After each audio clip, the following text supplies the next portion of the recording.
Alright, guys, back again. So let's talk about Possessor, which is Brandon Cronenberg's directorial debut.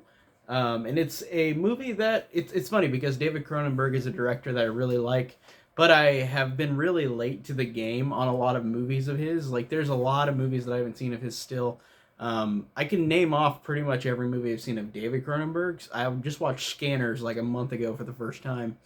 But uh, but David Cronenberg, I really love his movies, and this is his son's directorial debut, Possessor, a movie where it's really hard to not spoil.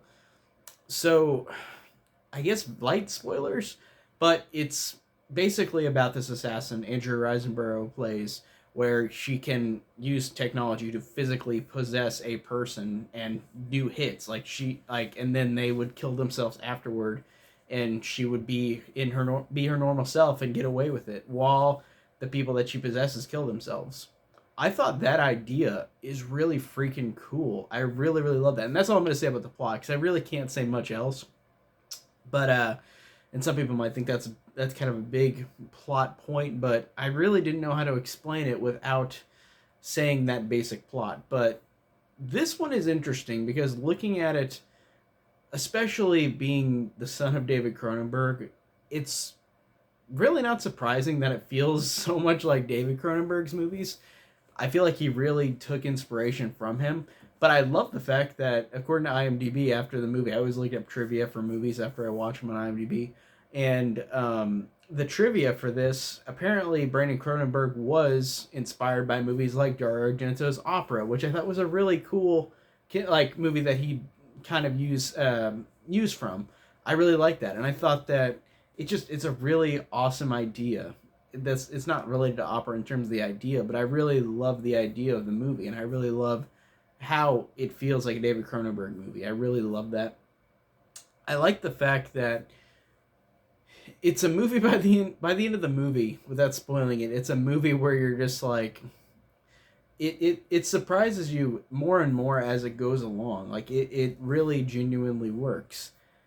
The effects in this, as after I watched the movie, I looked it up and it said that they were almost always practical, which I could definitely see, and I really liked it a lot because again, you don't see much of that these days. And he really wanted to harken back, I'm guessing, to David Cronenberg's movies. It has a structure that feels like Cronenberg. It feels how it's shot, how it feels, how it looks. The structure of it feels very David Cronenberg. It feels just like a movie you would have seen from that time period, and it's a movie where there's not much technology in it besides the basic thing that they use. So it feels like it could be just a futuristic like movie from the 80s if they really made it in the 80s. Like it feels like it could have been made then and it wouldn't have had any real changes. And I like that as well. I think that's cool. And really, overall, just the movie genuinely surprised me because of the unique idea, because of being like a David Cronenberg movie, which I wasn't really surprised about, but I really love that as well. And again, it's so hard to say anything else without spoiling it.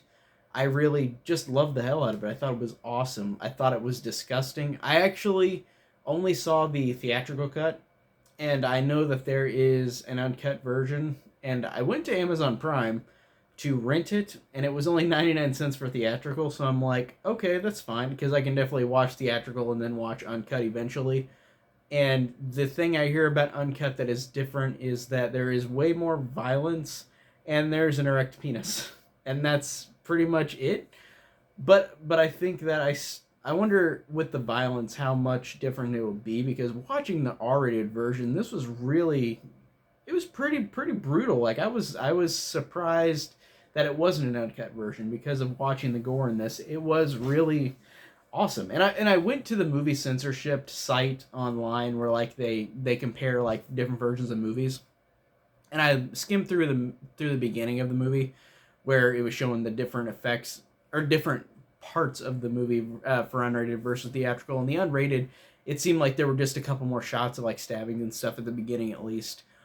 But really, I really love the idea of this assassin like taking over bodies and then being stuck trying to like like it's called Possessor. Like this is something that's gonna be something wrong is gonna happen in the movie. Something wrong is gonna happen with the main character, and I love the way they executed it. I thought that was really fantastic.